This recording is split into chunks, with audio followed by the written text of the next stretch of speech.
Está a começar o debate da semana aqui na TSF e na Rádio Praia para o Porto Santo e Costa Norte da Madeira. São nossos convidados Cristina Pedra, André Barreto e Paulo Pereira. Bom fim de semana, bem-vindos aqui à TSF. Boa tarde. Olá, bom fim de semana. Muito obrigado. Vamos iniciar com o comentário da semana de cada um dos nossos convidados. Podemos começar por André Barreto. Hoje começo eu. Bom dia. Ora bem, o meu tema desta semana, ou o que escolhi, foi recursos humanos. E isto tem a ver com os vários apelos que têm sido feitos às empresas para recolherem refugiados da Ucrânia, e foi este o mote para o que aqui trago. Porque nós, durante estes últimos meses, assistimos variadíssimas vezes à conversa relativamente à falta de recursos humanos, e no facto de as empresas se mostrarem pouco atrativas para conseguirem ir buscar essas pessoas. E é um facto, para mim, é um mistério esta repentina falta de gente para trabalhar. Porque nós não estamos a falar de licenciados em Química para ir trabalhar num laboratório ou de engenheiros espaciais para ir abrir os escritórios da NASA na Zona Franca. Nós estamos a falar de falta de pessoas em áreas que exigem pouca qualificação, fazendo-a notar que mais de 50% da população madeirense tem menos do que o 9º ano de escolaridade, que é, aliás, para mim, o maior problema económico da Madeira. Antes do Covid nós não tínhamos este problema, agora temos. Porquê? Não querendo alongar-me muito, dizem-nos que é mais rentável ficar em casa e receber do desemprego do que ir trabalhar porque se ganha mal. A culpa, portanto, será das empresas que pagam mal. E eu pensei, no alto da minha inocência, que se assim fosse, este aumento do salário mínimo ia resolver o problema, até porque quando se decretam aumentos para os pagarem, normalmente é uma excelente solução, mas aparentemente não foi o caso e continuamos sem ter gente para trabalhar. E eu, para ajudar a resolver este mistério, convido as pessoas a tentarem perceber qual é que é a carga fiscal em percentagem que recai sobre os ordenados que as empresas pagam, a que devem somar-se as respectivas contribuições. Convido a que façam contas, multiplicando estes valores por 14, quando as pessoas trabalham 11 meses, e que, nessa perspectiva, façam a comparação em relação a salários mínimos ou a salários médios de outros países. Convido a que façam uma pequena inspeção ao comércio, à construção civil ou à restauração de rua e vejam quantos são os que por lá estão a trabalhar a receber por fora, enquanto lhes cai na conta o subsídio de desemprego. Por último, convido a que revisitem as declarações proferidas esta semana por uma senhora deputada, que eu, aliás, muito, muito estimo, mas que neste esforço de defender o indefensável às vezes cai no absurdo de dizer coisas como a pobreza que se registram nas estatísticas na região não é assim tão grande, porque a grande maioria dos desempregados e pensionistas complementam os seus rendimentos com outros extra não declarados, o que a senhora deputada aparentemente acha que é não só legítimo como moral. Com tudo isto, eu não quero dizer que as empresas não têm responsabilidade, porque têm. Desde logo porque têm que saber tornar o trabalho algo digno, valorizador do ser humano e socialmente bem aceito, seja qual for a função que a pessoa exerce. Mas penso que estas notas todas se calhar ajudariam a resolver o tal mistério. Em relação à vinda dos ucranianos e de outros imigrantes, que será uma realidade a curto prazo, fatal como o destino, a ver vamos se alguém tem a capacidade de medir o impacto que isto vai ter na secular e tão valorizada forma de receber quem nos visita. Ora bem, foi a entrada de André Barreto com uma dissertação refletindo a questão dos recursos humanos, dos salários baixos e das fugas aos pagamentos fiscais de outros complementos salariais fora do regime, digamos assim, legal. Cristina Pedra, o seu tema. Boa tarde. Se os meus colegas me permitirem, eu gostava de responder. Faz favor. Ao André. Também comentar. Só com uma nota, que eu já aceitei o desafio que não sabia que ele ia fazer. E com o atual salário mínimo, um trabalhador recebe cerca de 650 euros líquidos, não chega, mas o empresário custa-lhe mensalmente 1.200 euros. Há aqui um gap de 50%. E, portanto, este repto que foi lançado... Que é a tal carga fiscal. Com certeza, fiscal e parafiscal. 14 meses com 11 meses úteis de trabalho. E, portanto, as pessoas que vejam, quando se diz nós temos salários miseráveis, e de facto... Não deixam de ser miseráveis. Ou baixos. E de facto é difícil viver, ter filhos a estudar, promover a dignidade com 650 euros, mas ao empresário, e isso justifica muitas portas fechadas e que não se conseguem manter, é 1.200 por mês. Portanto, se há aqui alguém que decreta administrativamente os outros que paguem, porque eu até fico a receber mais, o Sr. Primeiro-Ministro a empresa privada, ele não aumenta a função pública, não aumenta as próprias retribuições do Estado. O que diz é, os privados continuam a pagar mais e é €1 porque sistematicamente, por cada contribuição com grande esforço de uma empresa privada, ele tem sim mais receitas de erário fiscal. E temos uma brutal carga fiscal e parafiscal em Portugal. Obrigado, Cristina, eu não sabia disso. Mas isto não era o seu tema? Não era, e era? Nem adivinhava. O meu tema é o Dia Internacional da Mulher, que foi agora nesta semana, 8 de março, e que começo por dar os parabéns a todos os seres humanos, não às mulheres, apenas, e deixar aqui uma nota que na Idade Média faziam-se testes ao cérebro feminino para ter alguma expectativa que podiam pensar. No século XVIII e XIX, os casamentos eram negociados para que o marido passasse a ser o dono dos bens e o provedor de toda a gestão. Inclusive era normal tratar meu senhor o marido. Enfim, temos uma panóplia de tempos que têm vindo a evoluir. Então eu prefiro chamar hoje a mulher contemporânea e que espero que rapidamente aquilo que eu penso fique retrógrado e em desuso, porque é sinal que continuamos a evoluir. Ora bem,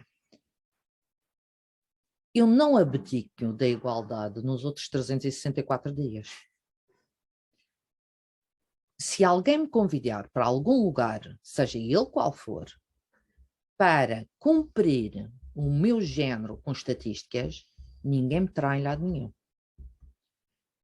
A violência que ainda hoje em alguns estados se vê, por exemplo, mutilação genital feminina, não é nem mais nem menos grave, é um crime, mas não é nem mais nem menos grave que a castração masculina. A violência emocional, psicológica, sectária, o que quer que seja, são crimes. E são crimes, quer seja perpetrado contra as mulheres, quer seja contra os homens.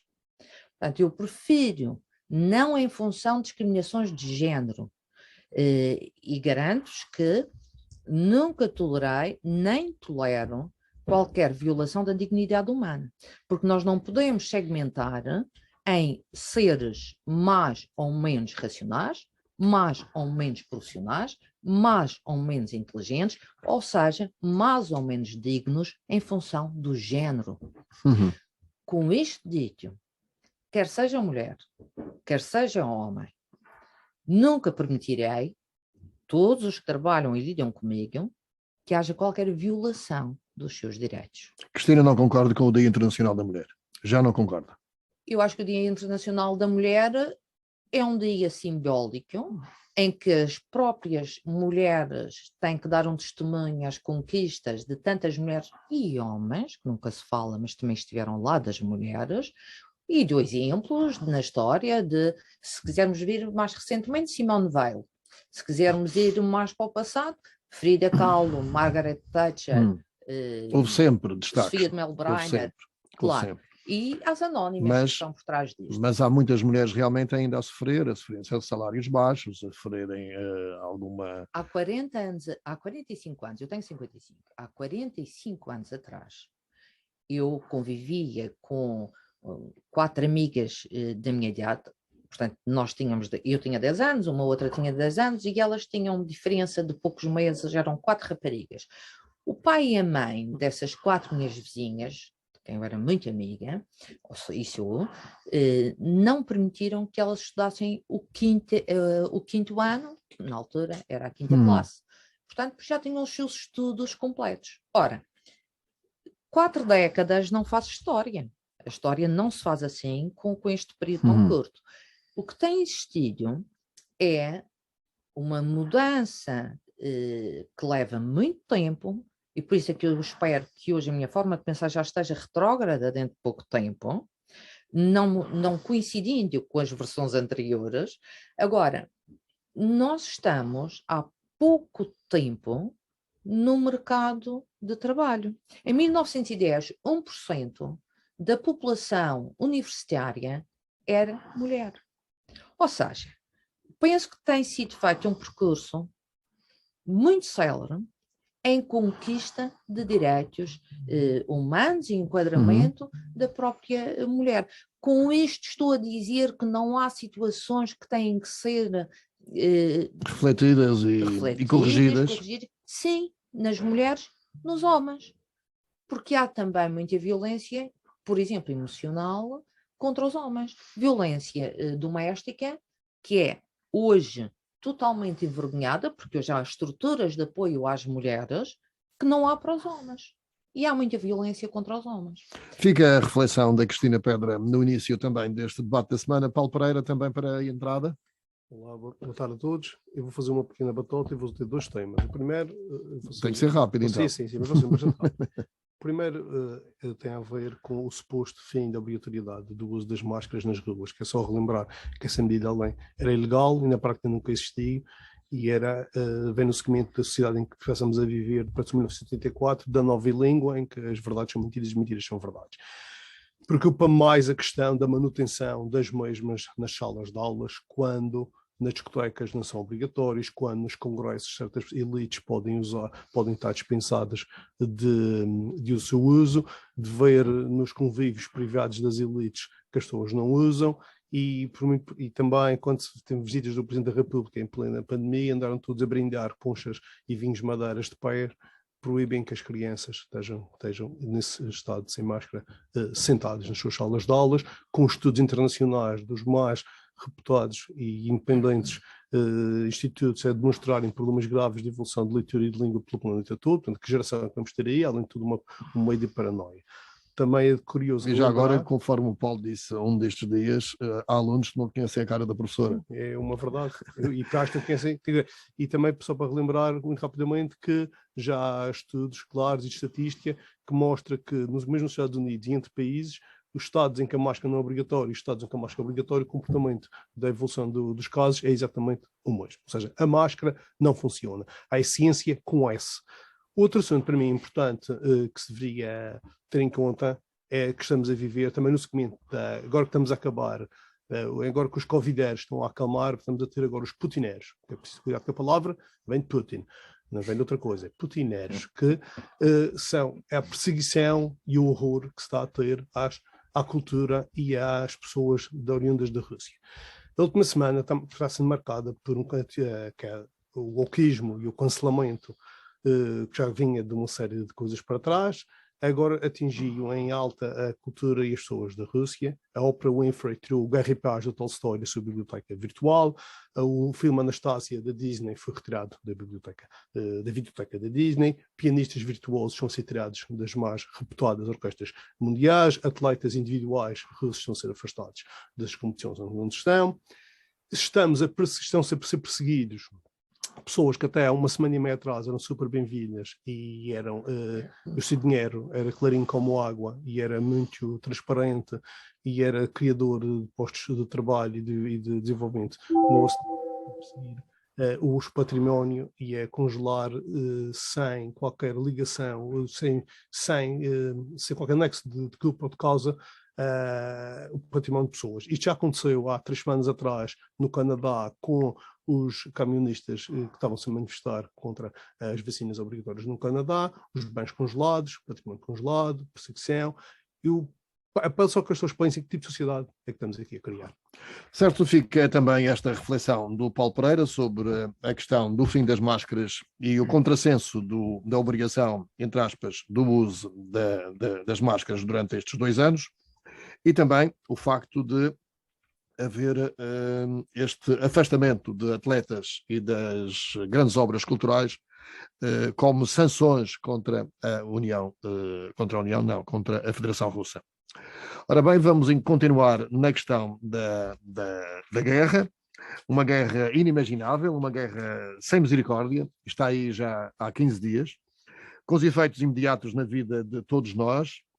E aqui, embora no chamado cantinho do céu, Cristina Pedra, é evidente que estamos já a sofrer as repercussões desta guerra, nomeadamente nos bens alimentares, nos combustíveis, nos transportes. Sim, sem dúvida. A guerra veio acentuar já um fenómeno que vinha da parte da pandemia, mas sem dúvida que acentua. Ora bem, a escassez de bens, o fecho de fábricas em Catadupa, na China, a dependência de da maior parte das matérias primas tecnológicas, já vem de facto do encerramento de fábricas em massa na altura da pandemia. Portanto, este efeito agora é agravado, obviamente, com uma crise ao nível, por exemplo, dos cereais, a aquisição do próprio trigo, aqui já no leste, e esta é a tempestade perfeita para termos diversas situações graves. A inflação, sem dúvida, a inexistência de produtos para que os próprios negócios possam se manter, e, para além disso, há aqui uma situação que é hoje, os próprios orçamentos que são dados às empresas, às entidades públicas, que estas então autárquicas e da administração pública têm um processo de contratação pública que não é ágil e, portanto, tem os seus timings. Os orçamentos já são dados com o prazo de validade de 1 semana, qualquer dia será de 1 dia, porque a mutação já está a ser de tal forma que os próprios fornecedores não conseguem garantir o próprio preço. E, portanto, isto significa que o próprio modelo da revisão contratual, obviamente, quando se lança um contrato, lançamos por um período, um concurso público internacional, a ser bem trabalhado, é difícil de ser menos que 6 meses. Temos diversos tipos de consultas e, portanto, aí há também já concursos na privada também, em que os fornecedores já não respondem. Portanto, para além da inflação que existe, há aqui uma gravidade muito maior, que é a inibição do exercício das próprias atividades. Se associarmos isto a compromissos rígidos que vão ter que ser alterados, espero eu, como, por exemplo, o prazo de cumprimento do PRR até 2026, então temos aqui a possibilidade de não conseguirmos sequer concretizar por alterações supervenientes, que é a inexistência de material ou de garantia da manutenção do preço. Portanto, as consequências são enormes. Enormes. enormes. Aparentemente eram os combustíveis, era o gás, era o petróleo, mas não só. Isto é uma panóplia de consequências. Derrama em toda É uma a rede. economia. É uma rede. Uhum. É uma rede com todas as dimensões negativas. Já vamos voltar a esse assunto consigo. André Pereira, André Barreto, desculpe. Já me chamaram coisas piores, eu curiosamente sou Pereira Barreto. Portanto, Então a coisa ótimo. não foi assim muito. Então está bem. André Pereira Barreto. É verdade. A consequência para nós, e isto numa perspectiva um pouco mais egoísta da coisa, porque a nossa preocupação tem que ser mais macro do que aquela que é esta micro-realidade aqui no meio do Atlântico, mas a consequência imediata é evidentemente económica. A ação, eu vou parecer um disco riscado, e peço desculpa por isso, mas a ação é evidente, ou a contração é fiscal, tem que ser fiscal. E pego num exemplo que pode ser transportado para outras questões, que é o dos combustíveis. O preço do combustível é altamente inflacionado pela carga fiscal que lhe está associada. Que é dupla. Que é dupla. E é mais de 50%. Que é mais de 50%. Cerca de 60%, é isso. Agora, isto é uma questão de contas. Uhum. Se 10%, ou melhor dito, 50% de 100 é menos que 50% de 200, certo? Portanto, o Estado vai, por causa do aumento do preço da matéria-prima, ganhar mais dinheiro por via dos impostos, porque eles são percentuais. Uhum. Consequentemente, só por aqui tem margem para poder fazer reduzir a carga fiscal sem com isso perder sequer receita, sendo que, na minha perspectiva, tem mesmo mais a que perder receita, porque tem que claramente ajustar a sua dimensão a esta nova realidade. Na eletricidade, outro exemplo, é relativamente simples nós resolvermos parte deste problema, porque não cabe na cabeça de ninguém taxar a eletricidade como um bem de luxo. Não cabe na cabeça de ninguém.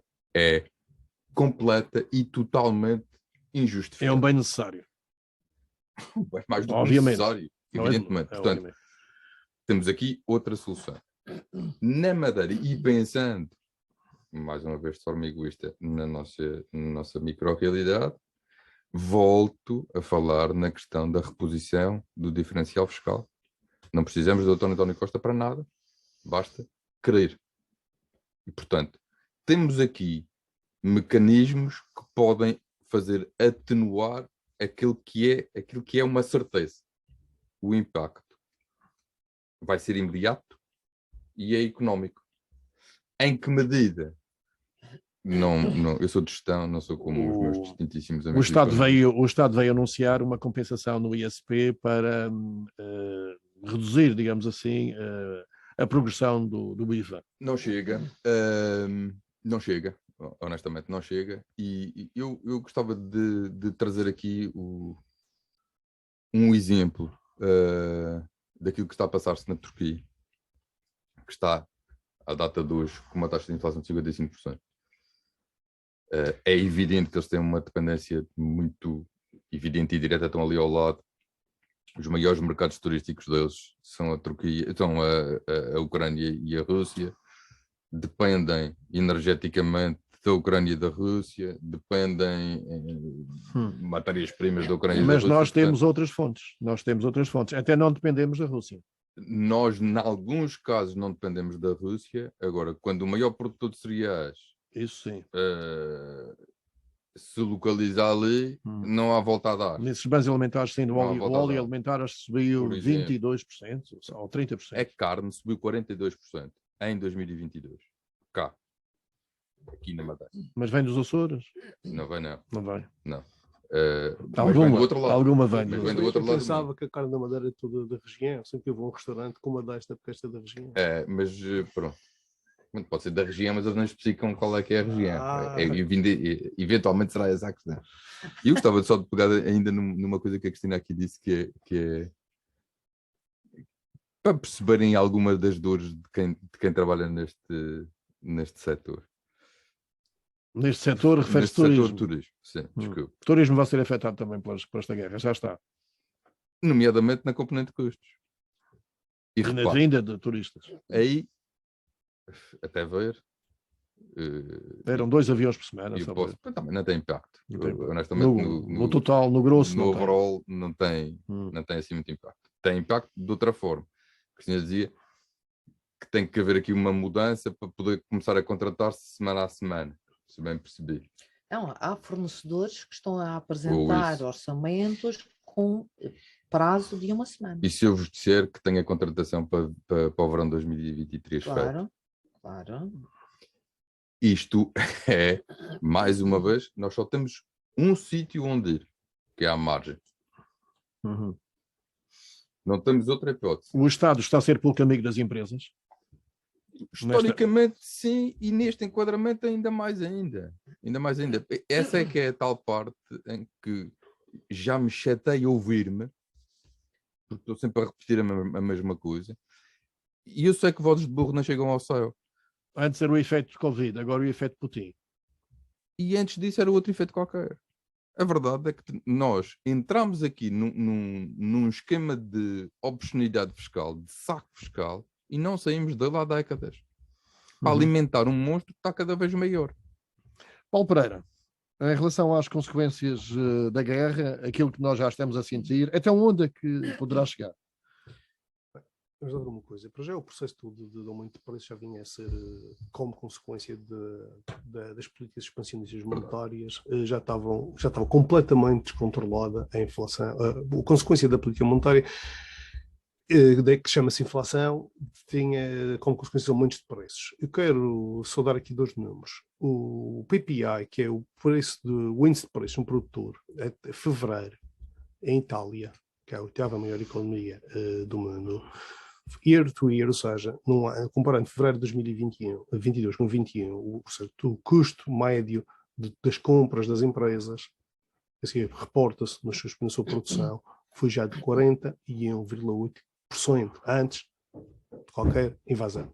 A inflação dos Estados Unidos foi de 7,5%, a mais alta dos últimos 40 anos, quando há 40 anos atrás mexeu-se no cabaz, de forma que ela fez umas artimanhas, e de forma que ela foi reduzida a 50% de forma de cálculo, portanto ela está nos 15%, como era medida nos anos 70, que é a mais alta desde a Segunda Guerra Mundial. A Madeira está com 3,6%? Números de cabazes, porque o cabaz é uma decisão individual de cada pessoa. O que vai no cabaz do tesouro, da forma do cabaz diz a média. Mas a média, sabe que vou jantar consigo, você come o frango e o óleo, você em média comemos meio, cheiro e você come. Portanto, isso das médias é uma coisa que eu não sou muito apreciador. Isto para lhe dizer que o que nós vamos ter partindo do pressuposto, e vamos aqui voltando para a Madeira, partindo do pressuposto que não vai haver, que isto não escala como não escalou noutros conflitos, e que não há nenhum avião civil que seja abatido no meio destas circunstâncias, pode acontecer. O que é que vai acontecer? Os preços do petróleo já vinham, nós estamos convenientemente, é uma coincidência, não estou a dizer que esta guerra veio mas é conveniente, porque a Alemanha há mais de 10 anos que iniciou um processo de fim da sua produção de gás natural, fim de uso de eletricidade a carvão, fim de eletricidade a nuclear. Os Estados Unidos, este presidente que lá puseram, a primeira coisa que fez foi encerrar um pipeline que vinha da Canadá para os Estados Unidos e impedir, com legislação, que todos os terrenos federais fossem explorados, quer marinhos, quer terrestres, para a exploração de petróleo. Simultaneamente, houve um grande lobby mundial da família do World Economic Forum, dos amigos do ambiente, para perseguir os investimentos, tornando-os mais caros em termos de taxas de juros em tudo o que era investimentos petrolíferos no planeta. Quando isto faz esta cama, para que quando acontece esta situação que estamos a fazer, estamos a ter umas medidas, umas sanções económicas ao povo da Rússia, que curiosamente somos nós que estamos a sentir. Esse seja o efeito dessas sanções a nós próprios. Eles também estão a sentir, não é? Sim, eles têm matéria-prima, nós não temos. Ok, e o que é que vai acontecer? Nós aqui na Madeira, quem visita a Madeira... Eles têm de escoar a matéria-prima e agora estão mais limitados. Vivem em ambiente fechado, vamos ver por quanto tempo. E a questão de que nós não dependemos dessas matérias-primas que vêm de lá, o mercado é globalizado. significa que quem tem dinheiro, países menos endividados, se precisarem de matérias-primas, o gás e o petróleo, que nos são fornecidos, se podem pagar mais pelo que vem para cá, é desviado de cá para lá. Portanto, essa história que o que vem da Rússia não chega aqui, mas o de Marrocos, se calhar, pode ir para o outro lado, porque quem paga, manda. Nós temos um problema que é, os transportes vão ficar mais caros, de turistas e de carga. Depois, internamente, nós não temos redes ineficientes de transportes, portanto, que é da nossa natureza, da nossa orografia. O preço do gasóleo e da gasolina vão ser bastante penalizadores na nossa no tecido empresarial, que é muito pequenino. Não há eficiências fiscais, as empresas têm um carro, dois, é tudo vai ficar mais caro. A nível, o petróleo está em tudo o que a gente vê. Tudo que o petróleo está em todo lado. Portanto, nós temos aqui uma situação de os cabazes das famílias vão ser fortemente condicionados, porque o seu orçamento, se já ficavam em casa, vão ficar com muito menos dinheiro disponível ao fim do mês, poderão entrar em negativo, ou seja, não vão ter dinheiro para os cabazes de sobrevivência, porque aumentos em pessoas que ganham os salários mais baixos, se aumentos se cabaz para 100 ou 200 euros a mais do que gastavam antes, eles não têm essa fonte de receita, não é como pessoas que ganham mais, ficam mais chateadas, estão a perder 200 euros por mês. Não fazem férias tão boas no fim do ano. Quem está num patamar de sobrevivência... Mas faziam férias boas? Não, as opções que fazem, não é? As viagens vendiam viagens, não foi coisa, publicidade, imagino que sim. Eu vejo as casas, vejo os carros. Há uma classe, e bem, infelizmente para elas, que não é afetada, mas preocupa-me o grosso da população. E a economia há de se ressentir, porque os turistas que virão para a Madeira, também eles estão a sentir isto nas suas economias. Portanto, vêm com muito menos poder de compra para as feiras. Vão gastar mais na viagem, têm menos dinheiro para gastar a seguir nas feiras. Portanto, não há a hipótese, independentemente de estar contratado ou não, o verão de 23, como o André referiu, provavelmente, se aumentar ao turista para repassar para ele o aumento destes custos, ele ia dizer não, obrigado, eu não consigo pagar. Portanto, mas serão todos os destinos turísticos, não é só a Madeira. Todos vão. Mas Portanto, certo, todos vão viajar menos. É verdade. Não será a Madeira a única afetada, não é? Estamos a falar daqui da nossa realidade. O que acontece é que nós somos um destino ultraperiférico, a viagem para cá é mais longa do que para outros destinos. Poderemos ter a sorte, entre aspas, de voltar a haver confusões gravíssimas no norte da África, fruto do aumento dos cereais. E relembro que em 2009, 2010, quando se iniciou as primaveras árabes, a grande causa foram os aumentos do preço do pão, dos cereais, que tinham sido com grandes incêndios que houveram na Rússia e na Ucrânia, curiosamente, incêndios naturais, e o preço disparou. 70% do custo do pão no Egito é pago, é suportado, subsidiado pelo governo, não sei quanto mais tempo eles vão poder aguentar, ou seja, há o risco de haver outra vez convulsões sociais, poderão atenuar... Paulo Pereira, deixe-me colocar uma questão. Estamos perante uma mudança de paradigma ao nível mundial da economia, principalmente na Europa, mas não só. Se a guerra terminar de um momento ao outro, isto resolve-se ou vai ter repercussões durante muito tempo? Isto, infelizmente, temo que a agenda anti-globalização, que não é globalismo, vá vencer. E vamos ter mudanças de paradigma. Mesmo terminando a guerra de um momento ao outro? Sim, já esta história, esta situação de usar o dólar e o euro, congelamento de reservas, do nosso dinheiro tudo eletrónico, da Rússia, dos bancos centrais, é um alerta para que ninguém, no seu perfeito juízo, tenha reservas em dólares e em euros. Significa que vai haver uma mudança estrutural em termos do que é a moeda padrão. Significa que os Estados Unidos vão ter imensas, e a Europa, imensas dificuldades no futuro em se financiar tão facilmente como se tem financiado até agora. Depois, a globalização permitiu que nós todos dependêssemos uns dos outros, em que nós nos especializássemos. Vai haver menos globalização. Menos globalização. Significa que há menos eficiência económica. Significa que deixa de haver de especialização. Temos de ser quase todos ser bons em tudo. Eu relembro que a Madeira, cerca de 30 ou 40 anos atrás, tínhamos fábricas de margarina, fábricas de massa, éramos quase independentes. Ninguém vivia melhor do que vive hoje. E outra coisa que a globalização permitiu, que esta interdependência económica entre os países, permitiu que houvesse um período bastante longo de paz, porque ninguém que a guerra, quando está dependente economicamente uns dos outros, e os circuitos são todos interligados. Países mais isolados é mais propensão para um flagelo de como ainda tem desde sempre, que é guerra, ou seja, de futuro, vamos ter mais tensões e menos eficiência económica, logo probabilidade de haver mais pobreza. Cristina, Acha que os governos, tanto regional como nacional, poderão ter uma ação mais interventiva no sentido de reduzir estes prejuízos? Ontem eu vi nas notícias que o primeiro-ministro dizia que não há capacidade em Portugal para tomar as medidas que são necessárias e adequadas e que conta com a União Europeia para arranjar uma solução transversal para esta situação que se vive atualmente.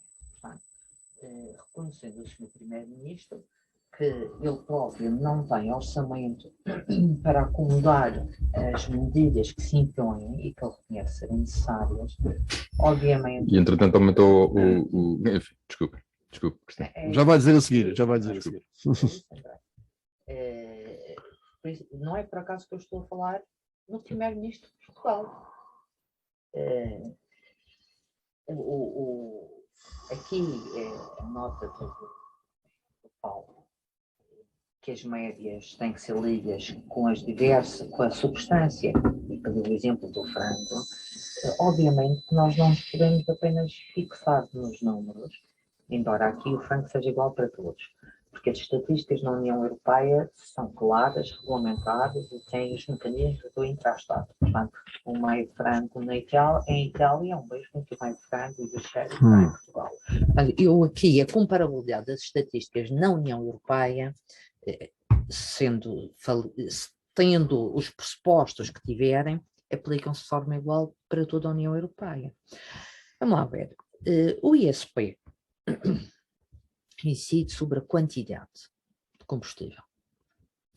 Portanto, qualquer medida em cima do ISP não será suficientemente visível para o consumidor e terá os efeitos de cêntimos que nós temos assistido. O IVA é sobre o valor. E aqui já tem uma incidência. É exponencial. É exponencial, tal como o André estava a explicar. E é aí que o governo poderia tomar posição? Obviamente que o governo regional tem a possibilidade de reduzir a carga fiscal até 30% face às taxas nacionais. Se pode fazê-lo e até onde pode fazê-lo, é que tem que ser visto.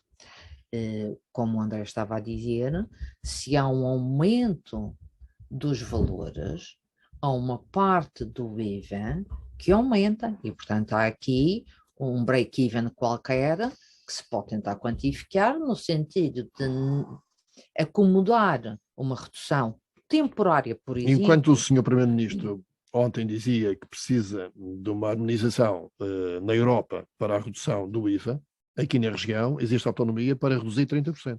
Até 30%. Até 30%. Até 30%, mas não por setores, não por bens, não por aquilo que se quer. Nós temos uma autonomia e este é um ponto crítico. Por exemplo, o que o André diz, eletricidade. É inadmissível a eletricidade ser taxada a 22%. É um bem de primeira necessidade. O problema é que não se pode elencar, salvo um estudo mais pormenorizado, que nós vamos focar uma medida regional num setor. Ora, isto significa... Mas é esse setor que está a ser, digamos, mas a lei não nos permite o motor de todas as consequências. Pronto, aqui na Madeira permite até 30%. Não, até 30% do IVA, ponto. Do IVA. Mas não é do IVA da eletricidade, não é do IVA dos combustíveis, é do IVA. Do IVA, por exemplo, de carros de luxo. É do IVA de bens que são de luxo, de primeira necessidade, é de tudo. Portanto, qual é o problema? É verdade que é 30%, até 30%, mas de forma cega. Ora, posso fazer uma pergunta, porque isto é ignorância. E pode, por exemplo, legislar a redução até 30% de uma das taxas e não, imagino, deixar o IVA a 22%, tal como ele está, e fazer a redução nos outros... Na taxa reduzida, por exemplo? Só? É possível? Não sei se será. Admito que sim, porque à semelhança do que existe em alguns escalões de IRS, foi reduzido até os 30% na região. Dito isto, eu advogo a redução em todos os escalões, mas era para responder a essa questão. Pois. Eu sei que é sensível. Não, André, é uma questão de execuibilidade. Porque, Mas os repara, carros de luxo também são poucos. não, mas estamos a falar de tudo. Estamos a falar de ir a um restaurante, estamos a falar de comprar um par de calças.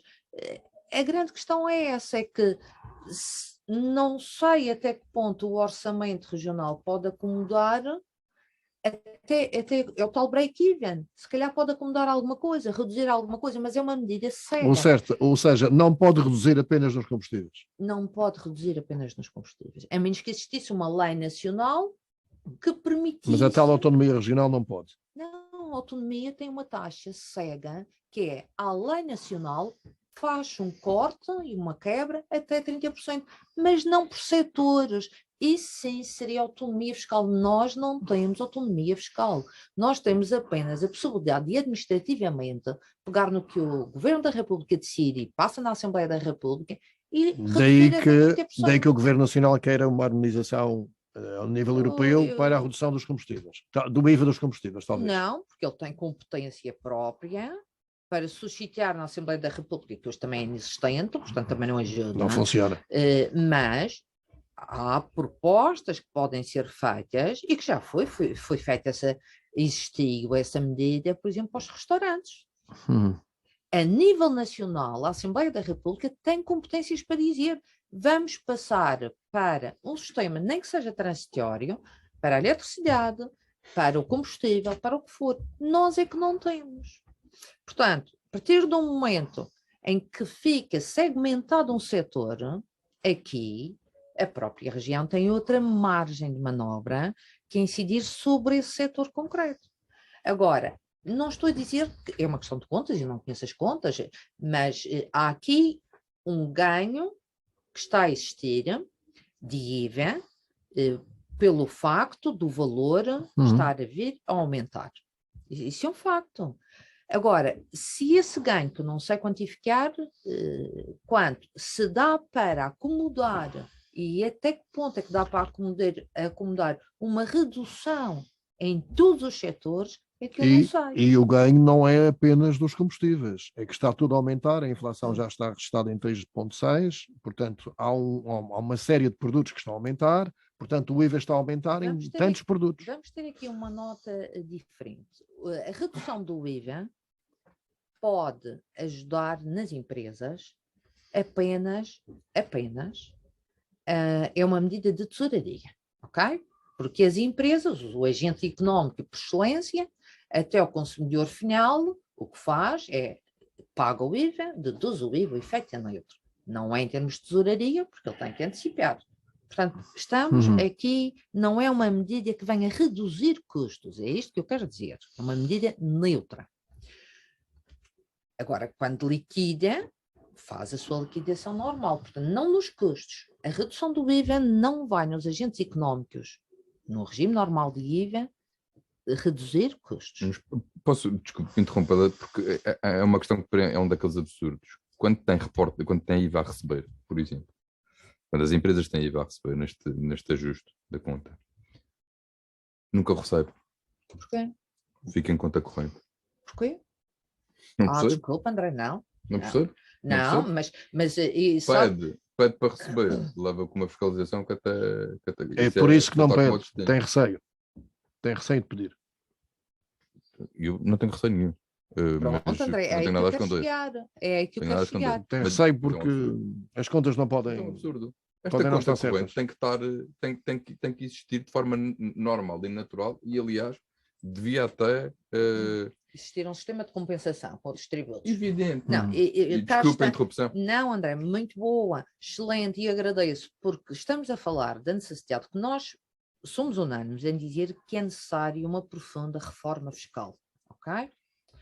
E obviamente que isto que o André diz, um sistema de compensação imediato, transversal, com outros tributos, com segurança, com tudo.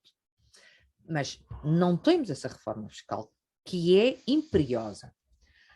Agora, reparemos o seguinte, há um reporte de IVA E a primeira pergunta que eu faço é porque é que os empresários não fazem imediatamente um pedido de Por reembolso? causa disto? Mas não pode ser. Pois não? Têm Mas- medo de quê? O que é que têm a esconder? Não é medo. Venham fiscalizar. Sim, mas Para já não há capacidade aqui de também é uma fiscalizar. maçada associada a isso. não é? E é uma posição que eu não considero legítima. Por Mas parte do isso Estado. vamos à reforma, ok?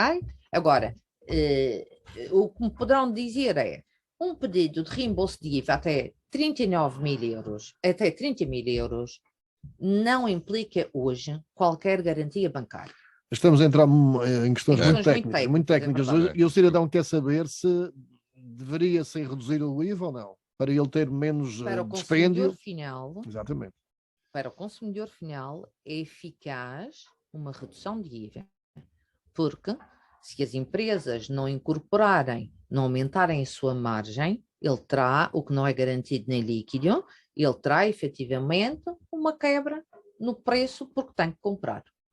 Posso dar uma minha opinião? Rápido, É um bocadinho rapidinho, porque temos mais dois mas temas. é assim diferente. A questão do IVA é mais complexa por causa das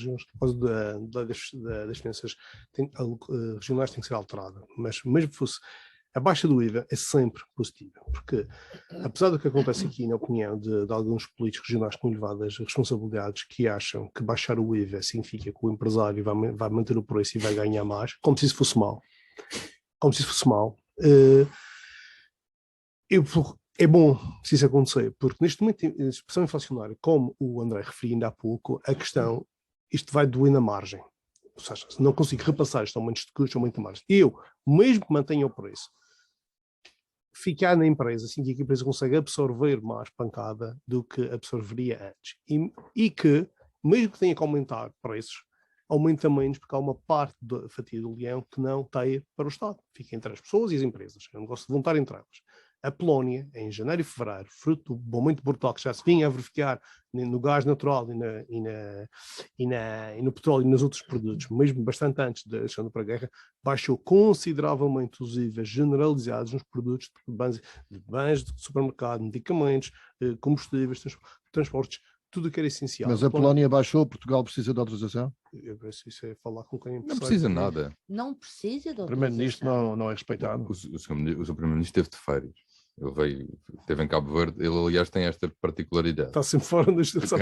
O país está a arder, ele está... Não sei Vamos onde introduzir fora. outro tema. Vamos introduzir Não, outro mas, tema. Leonel, só para deixar bem claro, Portugal não precisa de autorização Não é nada. nenhuma senão da Assembleia da República. Uhum. Ponto. Desculpe, Exato. já agora, a Assembleia da República é essa que Está foi dissolvida. eleita em Mas está dissolvida. janeiro. Já nem sei. Em janeiro, Sim, em janeiro. estamos em março e ainda não temos nova Assembleia da República. Desculpe lá. Mas... Nem previsão. Ora bem, outro tema que está previsto aqui na agenda tem a ver também com questões técnicas. Vamos tentar descodificar um pouco para as pessoas o que é que Miguel Albuquerque quer dizer que o futuro passa por uma economia digital e por títulos de fundos em criptomoedas, de fundos de capital de risco e de criptomoedas. Paulo Pereira talvez possa explicar um bocadinho, que gosta de teorizar estas Você questões. estava a coçar a O que é que cabeça. Miguel, Isso normalmente- o que é que Miguel Albuquerque Se quer para ler está dizer? difícil, para explicar ainda está mais. O que é que Miguel Albuquerque quer dizer com este futuro de economia digital e de criptomoedas? Eu acho que isso é perdoem-me uma potencial má interpretação, mas é umas declarações tipo candidato a Miss Mundo, quando querem a paz e o amor entre os homens e cuidar do ambiente. Mas o facto é que ainda ontem eu ouvia falar que a própria Fed quer criar uma criptomoeda. Isso é um assunto muito importante que vem a caminho. O Fed, as BDCs, os Central Bank Digital Currencies, já são anunciadas há alguns anos, vão acontecer. No dia que isso acontecer, as pessoas que se preparem, que vamos viver na escravidão total. Okay?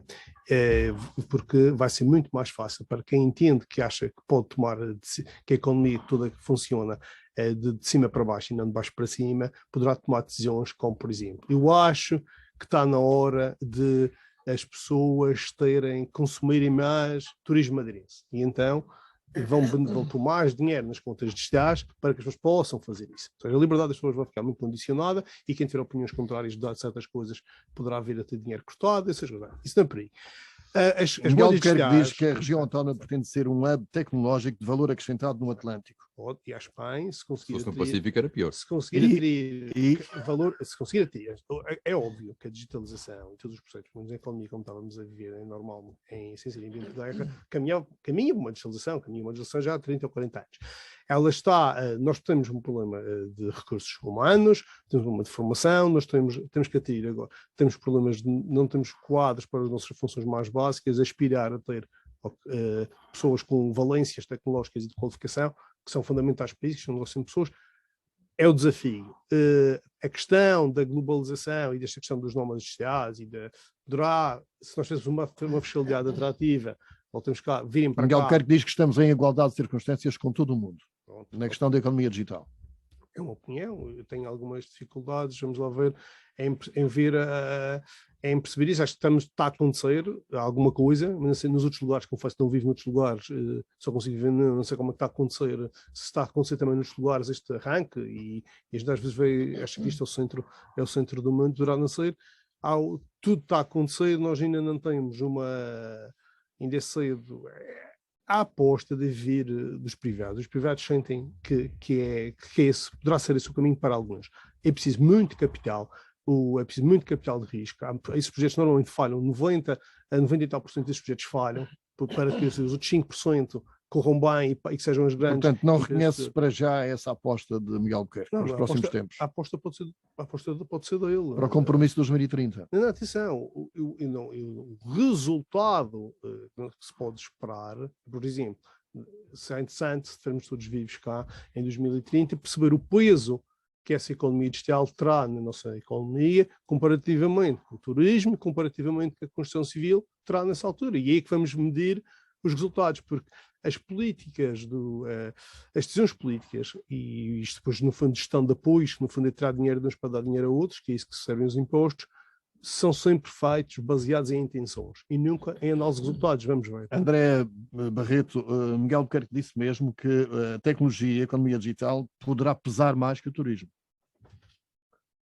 Bom, permitam-me 3 notas. Primeira, que vai um bocadinho de acordo, um bocadinho, ou bastante, de acordo com uma das coisas que o Paulo disse. Eu não acredito em economias por decreto. Esta história dos governos, todos eles tendem a fazer isto, no fundo, criar constrangimentos ou decidir naquilo que os empresários devem investir é uma coisa que me faz confusão. Eu, se me apetecer investir em sapatos ou em atacadores, porque é que raio que não é de poder. Mas em relação a essas apostas, da economia digital e das Tem que criptomoedas. ir para a economia digital e para as criptomoedas. É efetivamente discurso de Miss Mundo. E é a tal lógica da economia decidida de cima para baixo, com a qual eu não concordo em absoluto. Nós não estamos em pé de igualdade num pequeno pormenor que eu, por acaso, já aqui tinha referido hoje. Quando nós temos mais de 50% da população com menos de 9 anos, nós não estamos claramente em pé de igualdade com outros mercados. Portanto, e isto é um problema que não se resolve em 2 anos. É um problema que dura há décadas e que levará décadas a ser resolvido. Muito mais, muito para além de 2030. Muito para além de 2030. Portanto, não é verdade que nós estamos em pé de igualdade. Uma última nota, mais uma vez relacionada com o meu setor. Porque esta história da digitalização é preciso ter cuidado. Porque nós, quando mecanizamos em excesso setores que vivem, sobretudo, da forma como se contactam as pessoas, onde nós nos podemos diferenciar porque somos diferentes para melhor de outros destinos. Eu imagino que ele esteja contentíssimo quando vai eu ia dizer o nome do hotel, mas não posso, a um certo hotel novo, que é tudo sem recursos humanos, portanto é tudo máquinas que fazem o processo. Eu imagino que seja giríssimo ver isto. Imagino que seja muito uau, mas daqui até lá é isso que nós queremos fazer, é isso que nós queremos oferecer. a ter um robô a fazer check-in. Cristina Pedra, algum comentário sobre esta questão de economia digital e criptomoedas, aposta de Miguel Muitos. Albuquerque? Penso que vamos passar aqui o fim de semana. Em primeiro lugar, economia digital e criptomoeda não tem nada a ver uma coisa com a outra, embora a criptomoeda seja assente num blockchain, que é a infraestrutura que gera as transações e registra as transações. A atratividade de investidores para a região, de forma digital ou sem ser digital, é a capacidade da atratividade da região. Ponto. Isto independentemente do núcleo. Obviamente que é importante diversificar a economia regional. Não, e eu espero que até hajam setores, mas não sei porque é que é esta permanente comparação com o turismo, porque eu espero que o turismo cresça sempre em valor e sim, percentualmente, que tenha menos peso e ponderação, não porque o turismo passou a ter menos importância, que não pode deixar de ter e deve ser um setor estruturante sempre para a região, mas porque houve outras áreas que permitiram diversificar a economia e robustamente começam também a ponderar. Mas repare-se no seguinte, e isso é a Zona Franca da Madeira, com o seu mecanismo de diferenciação ao nível de tributação, poderá ser, e acordos internacionais que se aplicam também ao Centro Internacional de Negócios e à Zona Franca, poderão potenciar a atratividade de investidores. Agora, no que diz respeito à criptomoeda, a mais relevante e a mais conhecida é a Bitcoin. Não há entidade reguladora e nós temos assistido a fraudes completas no sistema bancário, que é altamente regulado. Imaginemos o que se passa, e sem dúvida que há atividades lícitas, mas também há outras que não são lícitas. Há especulação de vazios, esta é a parte má da parte das criptomoedas, ou então, até falando, nos NFT. Os NFT, compra e venda de arte digital, são os non-fungible tokens. Mas também estão a avançar. Pois, mas olha, eu então declaro já que é NFT eu não compro nenhum, nem adiro a nenhum. Exatamente. Primeiro porque há até uma opacidade e um vazio do que a arte digital.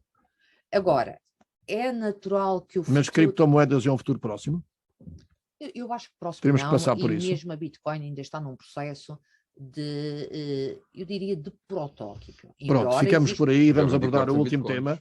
O último tema rapidinho, o último tema que não temos mais tempo. Um futuro próximo é a nova liderança do Partido Socialista, que é consagrada neste fim de semana e vai ter um gestor à frente, Sérgio Gonçalves, que Cristina Pedra até conhece muito bem.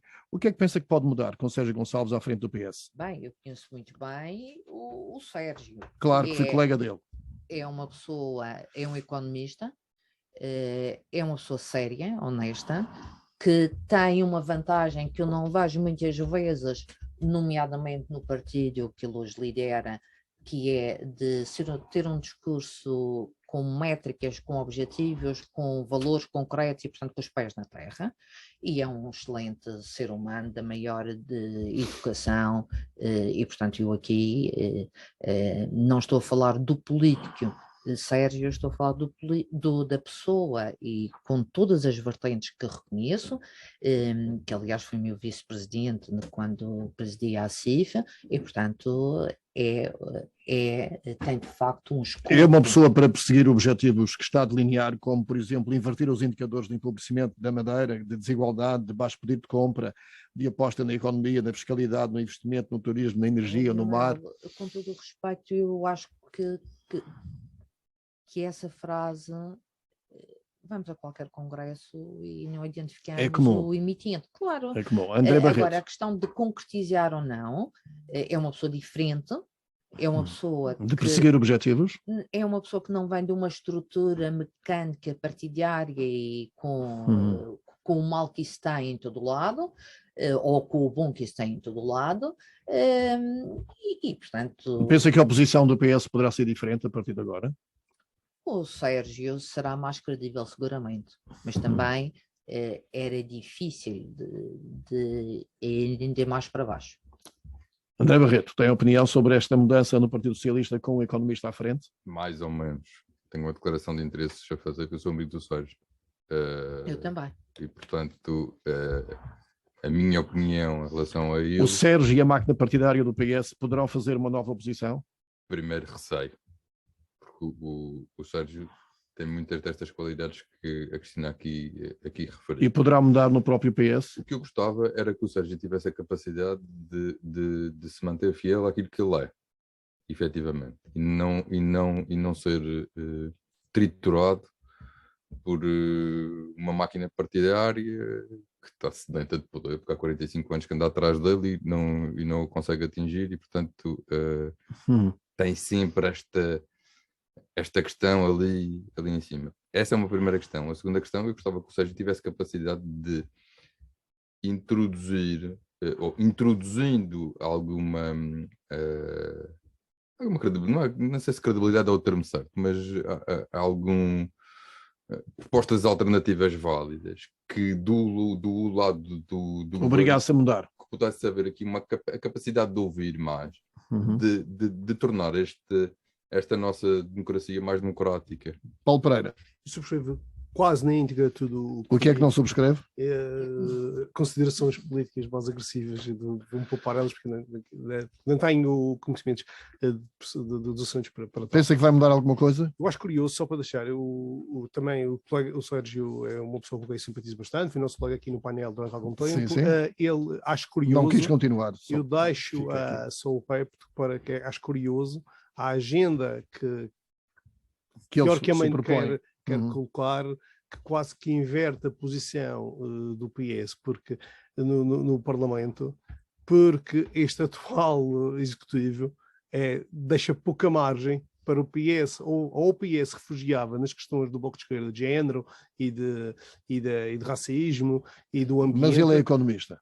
Sim, a minha visão é mais que este governo que nós temos social-democrata é tão quase PSD que o PS tem que voltar, tem que dar um passeio diferente, algo diferente, tem que dar uma cambalhota, porque dão tanto, que promete dar mais, as pessoas que desejo-lhe as minhas felicidades, tenho tudo o que as pessoas têm, que as máquinas partidárias o absorvem os resultados e atrás o absorvam, mas é uma pessoa que tem conhecimento dos dossiês, tem sensibilidade e está nisto há pouco tempo, portanto se calhar de início vai ouvir mais do que impor as suas vontades. Muito obrigado, bom fim de semana. Bom fim de semana. Obrigado.